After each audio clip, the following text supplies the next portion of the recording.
Hi every one. Normal delivery ஆன பேஷண்ட்ஸ்க்கு usually நம்ம கீழே ஒரு ஸ்டிச்சஸ் போடுவோம். அதுக்கு பேர் எபிசியோட்டமி அப்படின்னு சொல்லுவோம். இது நம்ம பர்த் கெனால் ஃபர்ஸ்ட் பேபி நமக்கு டெலிவரி ஆகும்போது சம்டைம்ஸ் ஸ்பேஸ் இல்லாததுனால இல்ல ரொம்ப டைட்டா இருக்குன்னா யூஸ்வலி இதை நம்ம போடுவோம். ஸோ இது நம்ம டெலிவரி ஆன பேஷண்ட்ஸ் அங்க தொடுறதுக்கே நிறைய பேர் பயப்படுவாங்க. பட் அப்படி ரொம்ப பயப்பட தேவையில்லை.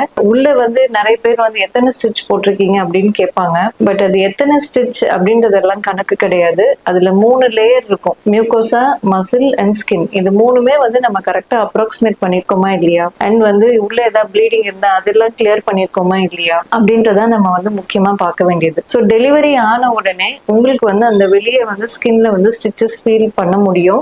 இந்த ஸ்டிச்சஸ் நீங்க சோப் வாட்டர் போட்டு நல்லா கிளீனா வச்சுக்கோங்க. ஆயின்மெண்ட் கொடுத்தாங்கன்னா ஆயின்மெண்ட் யூஸ் பண்ணிக்கலாம். ஒரு சில டாக்டர்ஸ் ப்ரிஃபர் பண்ண மாட்டாங்க, அது கூட ஓகே தான், no issues. Just wash it with soap and water everyday morning and night. And நீங்க ரெஸ்ட் ரூம்லாம் போயிட்டு வந்தீங்கன்னா அந்த இடத்துல ஈரப்பதம் இல்லாம பாத்துக்கோங்க.